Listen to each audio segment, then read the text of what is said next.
Welcome to the jungle. I'm referring to the background behind me. I got a little bamboo growing back there. Um, Today, I'd like to make a video about Oral Roberts University and whether a Christian should work there or uh, should study there. If you're not a Christian, this video may be kind of boring for you. It may not make much sense because I'm going to talk about some detail of theology, beliefs, practices. But let me launch right in. I applied for a job at Oral Roberts University, and I was in a well, anyway, I applied for a job at Oral Roberts University, and I went out there and I met with the faculty. They had actually offered me a position, and everybody that I met, there were like a lot of loving people, a lot of really great people. I liked the people that I met at Oral Roberts University. Um, I liked the vision of the school. Um, I liked many things about it, and it seemed like the people that I would have been working with would have been really good to work with. Um, I was given a 200-page document that I had to read, and in the contract it said that I read and agreed with the document. And in the document there was honor code. Now I'd come across the honor code in the application, and there was something in the application as to whether I could live in accordance with the principles of the honor code. And in the application I actually wrote some things that I had some concerns about.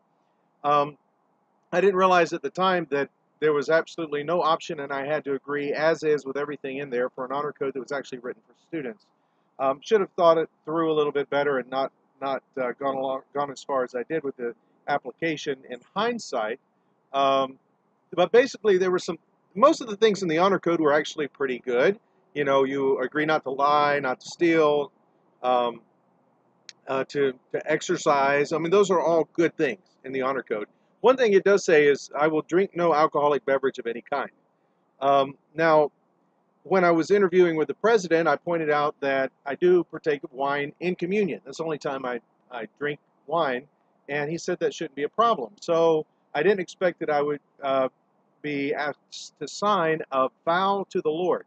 Now, this is my issue with the document. For me, that was the honor code at ORU. It requires students to vow to the Lord, make a solemn vow and promise to the Lord that they'll keep everything in the honor code. Now, why is that an issue? Why is that a problem? Why was that a problem for me?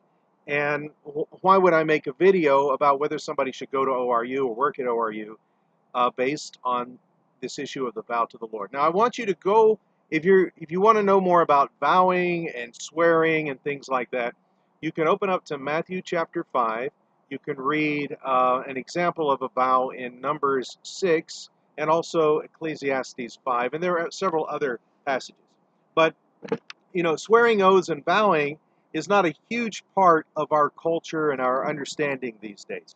Americans and maybe Western people in general tend to have a very light view of keeping commitments.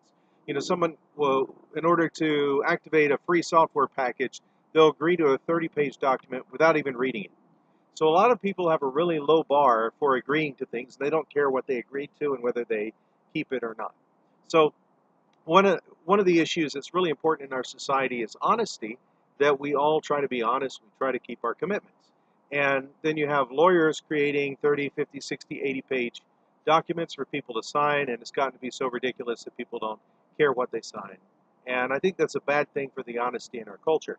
But beyond just agreeing to something, there's something that's beyond that, a much firmer commitment, and that would be actually swearing an oath, especially swearing an oath in the name of the Lord or vowing a vow to the Lord. These things are extremely serious, and let me give you an example. If you look in number 6, there's something called the Nazarite vow. If a man or a woman made a Nazarite vow, he would or she would sanctify their hair to the Lord, to be turned in. At the time it was at the tabernacle, later it would have been at the temple.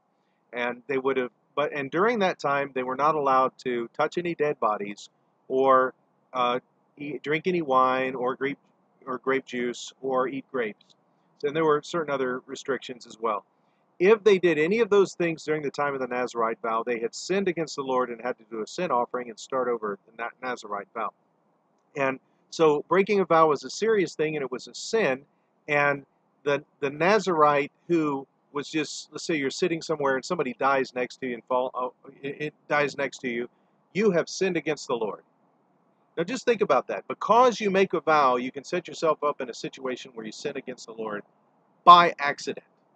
And also, if a Nazarite, if their parents died, they weren't allowed to go close to their parents' body. If their sister died, they weren't allowed to go close to their sister, brother, or close relatives. They had to stay away from the dead body. So just imagine that if you had sworn this vow and it became a sin against the Lord to go to your parents' funeral or to be near their dead body to mourn their death.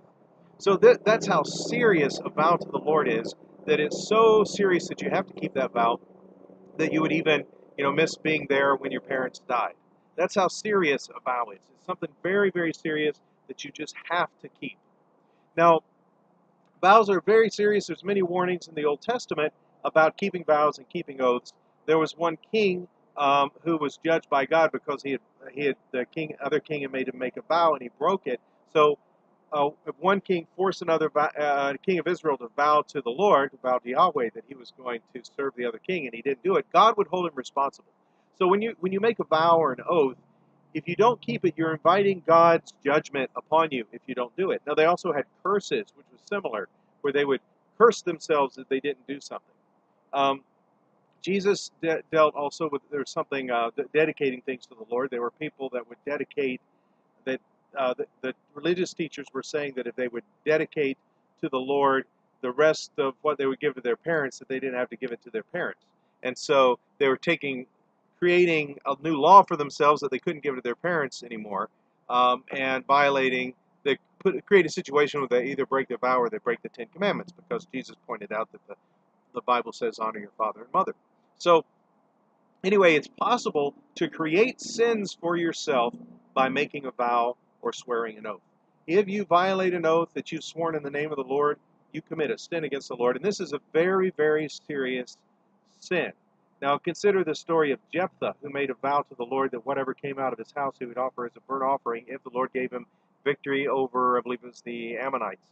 He got the victory over them, and then out of his house came his daughter, and he was lamenting because now, he couldn't just say, oh, a reasonable interpretation would be that it's not my daughter, it's the first cow that comes out of my house. Now, in the first century, I've read that they had like a dirt floor when you walk into the house, and they kept the animals there, and then you go up some stairs, at least in the poorer houses, and then they would have maybe a wood floor or whatever kind of floor that was raised where the people lived. And so, an animal might come out of the house. They had a barn in front of the house, at least in the first century, and that may have been the case in Jephthah's time. So he might have been talking about a sheep or a cow, but he didn't say, oh, anybody would know that I didn't mean my daughter, I meant a sheep. I'm waiting for the first sheep to come out. No, he took his vow very seriously, the word for word, what he said in the vow. So what does this have to do with Oral Roberts University? Well, if you read the vow from Oral Roberts University, you vow not to engage in any illegal activities, and you also vow not to miss a required chapel. So now, and not only if you miss a chapel, did you break a rule, did you, maybe were a little irresponsible, maybe you were late, you maybe had some human error. If you have human error, or if you have a flat tire and you miss a required chapel, you have sinned against the Lord if you have made that vow. It becomes a sin. So because you made the foolish vow. The foolishness of the vow does not exempt you from the vow. You make an incredibly foolish vow to the Lord, that doesn't mean you're not guilty for not keeping the vow. Okay, so the way you deal with that is you don't make the foolish vow to begin with. Now, one of the faculty members I talked with wanted to apply a reasonable man standard to this unreasonable vow.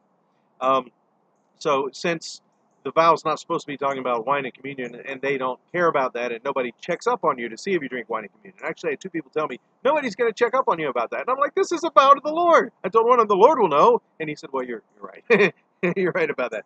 So these are just different faculty I talked to about the issue. So one of the, if you vow to the Lord that you're not going to miss a required chapel, there's a required chapel, and you get a call on the phone that your little daughter or your mother or your cousin or somebody is sick in the hospital and about to die, it's a sin for you not to go to that chapel. Instead of go to your mother or your daughter or your whoever you wanted to go to. Or if you get stuck in a traffic jam, there's a truck rolls over and you're on the turnpike. They have all these toll roads over there in Oklahoma. You're on the turnpike, a truck rolls over, and you're stuck behind that truck. And the only way for you to get to the required chapel and not break your vow to the Lord is for you to speed a little bit. And then you would be breaking a vow to the Lord, not just breaking the law, and that's a moral issue too, but you'd be breaking a vow to the Lord because you're engaging in an illegal activity by speeding. So you put yourself in a situation where either thing that you do is a sin. So basically, these vows create sins. And I'll tell you what I think is incredibly foolish about the vow is it's too long to begin with, and well, one thing I think is incredibly foolish is there's no end date on it. It says this is how you live your life. It also said it constitutes a contract between you and Oral Roberts University, and you solemnly vow it, and then this is how you live your life, and it doesn't put an end date on it. And you vow to keep the Oral Roberts exercise program. Well, if there's no end date on it, and you've vowed to keep some exercise program designed for 19-year-olds, how is that not vowing yourself into sin?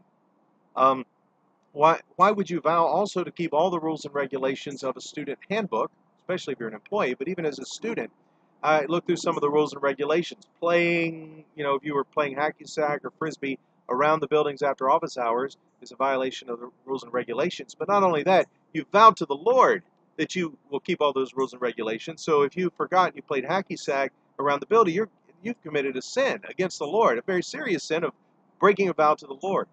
And then if you go to sleep, you get really, really sleepy at 10 o'clock on Monday, and you doze off, and you miss the 11 p.m. informational meeting. One of the regulations is that you have to go as a student. You would have to go to the regulational meeting or informational meeting in the dormitory. Well, if you miss that meeting, you've violated the vow to the Lord. If you come in after the curfew, which is like 1 a.m. or 1:30 a.m., in the dorm, then you have broken a vow to the Lord. I mean, this is serious. And so for me, keeping a 95-page rule book and this entire long page or page and a half of rules, for me, that constitutes a foolish vow. First of all, actually, some of those things, I mean, there's okay rules for a university to have, but making it a sin, of violating a vow to the Lord to not do it is incredibly foolish. And if you look in Ecclesiastes 5, it warns about not keeping your vows, not being careful to perform them, and not giving excuses. Why should the work of your hands be destroyed? And it warns that vows should be short, not long. It shouldn't be a 95-page rule book or this one long page of all of these rules and the 95-page rule book, and also a vow of obedience to any future changes. You vow to keep any changes in administrative rules and regulations. And there's nothing in this vow that says it's only for a short period of time.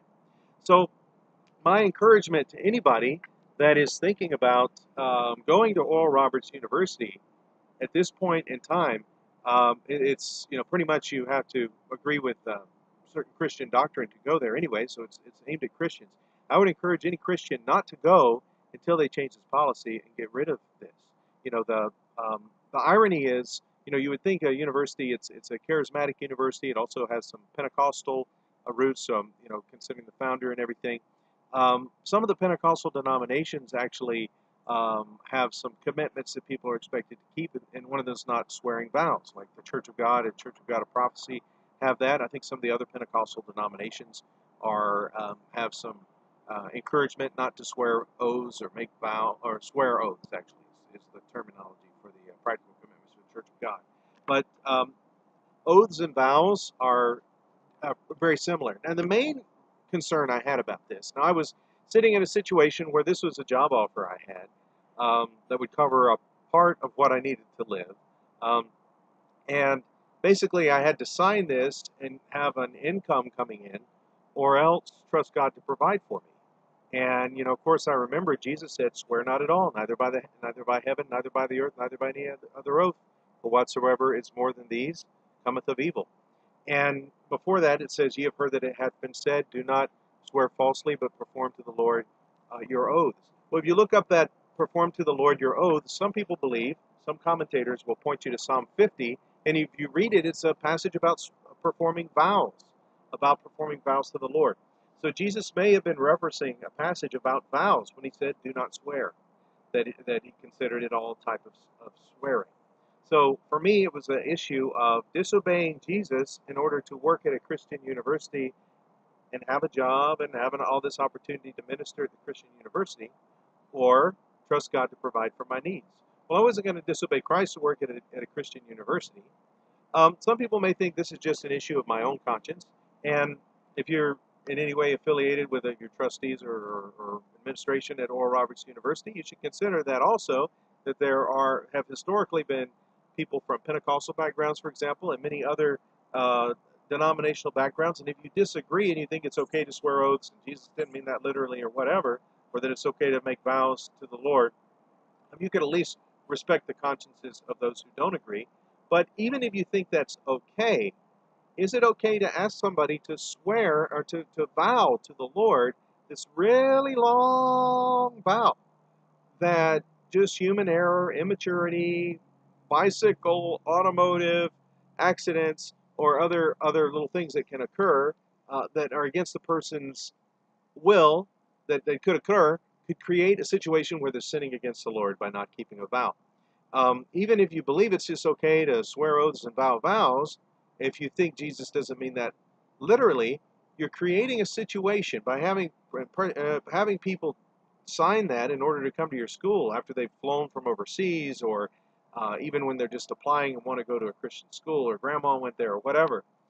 You're creating a situation where they will sin against the Lord. James says, but above all things, I believe he says, above all things, my brethren, but above all things, swear not at all, neither by the heaven, neither by the earth, neither by any other oath, lest ye come into condemnation. Swearing can cause an individual to sin, to come into condemnation by sinning against the Lord, because they don't keep the vow or keep the oath. James even said, when you make plans, he chided those who would say, we're going to go into this city, we're going to live there a year, we're going to make some money. He says, you ought to say, if the Lord wills, we will live and we will do this and that, because your life is just a vapor. You're not in control of whether you're alive tomorrow. So even for making regular commitments, James said you should say, if the Lord wills, we will do this or that. Now, if we're supposed to say that about regular commitments because we don't have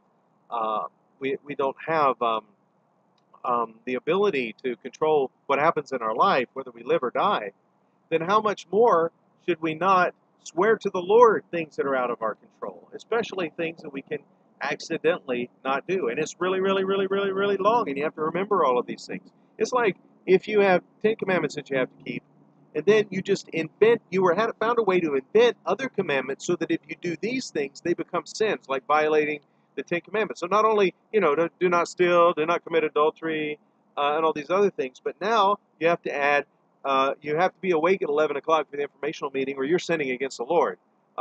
You can't miss a required chapel, or you sin against the Lord. Why can't they just say, these are things that are expected of you, and if not, you'll be disciplined, or we have the right to kick you out. Okay, sign that. There you go. You don't have to swear to the Lord or vow to the Lord that you're never going to miss a chapel that's required of you, or that you're going to meet every um, requirement that's going to be added on you in the future. Now, one thing I'm wondering about is, what if let's say some flaky person or group of people somehow took over ORU and had some really flaky theology and started, preaching um, in the chapel that there's no difference between Adam and Jesus. There's a preacher in that area who's preached that. We begin to preach some kind of heresy. Isn't it a good and healthy thing if the university faculty and the students also have the right to not show up for a chapel as a form of subtle protest against false doctrine? That seems like a reasonable thing to me. And hey, if they get disciplined for not showing up for chapel, that's fine. Or if the university changes some rules or adds something to the doctrinal statement and says everyone here must believe in this, if you have to vow to the Lord you're going to believe in something and it's not biblical, or they just don't believe it is, then you create a situation where they're just sinning just by having beliefs. So it's reasonable to allow people to leave an organization if the administrative rules change and they can't go along with it, rather than vow that they're going to keep them.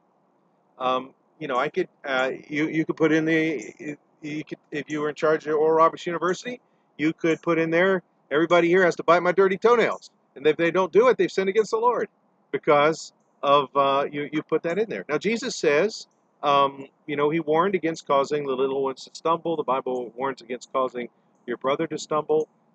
Isn't putting people under vows that they can't keep causing them to stumble? Think about when Peter was Peter was talking about putting the Gentiles, circumcising the Gentiles, and have them to keep the law of Moses. So if they were going to be circumcised, they were going to enter into this covenant to keep the law of Moses. And then he said, why would you tempt God by putting on the Gentiles a yoke that neither we nor our fathers could bear? Now this was the law of Moses. This is the Old Testament. This was revealed by God and given to the people of Israel. But Peter felt that it was tempting God to put this on these other nations, on these Gentiles who were coming to faith, to require them to keep these things. If they didn't keep them, they would sin, and that was a problem that the Israelites had, because they had these laws, and if they didn't keep them, they would sin. Well, why would you put laws on these Gentiles when God hasn't commanded you to do so? Isn't that tempting God?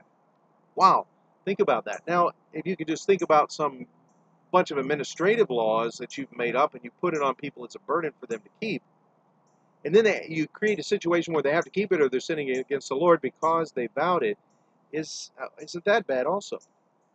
So anyway, my encouragement is, my warning is, I would encourage anybody that wants to enroll at Oral Roberts University not to do so as long as they have this vow policy in place. Same thing for anybody that wants to work there. I believe it's appropriate for me to speak out about this, and I've contacted some people there. Anybody, if you know that they've changed this, I would love to take this video down. I don't like, having this video up. I wouldn't like to have this video up if they've changed this policy. Like I said, I've met some really great people out there at ORU. I liked ORU in a lot of ways, but I think this is something that's just a bad thing. I don't want to see people sin in order to get a Christian education. And I would like to encourage change at ORU, and so that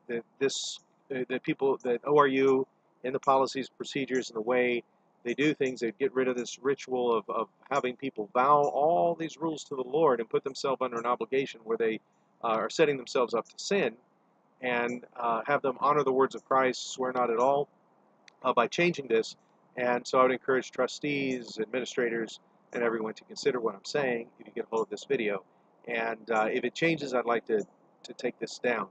But for the time being, if this is the rule, if this is the practice there, I would encourage any Christian, don't go to any college or join any organization that makes you vow to the Lord and violate what Jesus said, swear not at all, especially if it's not realistic to even keep it.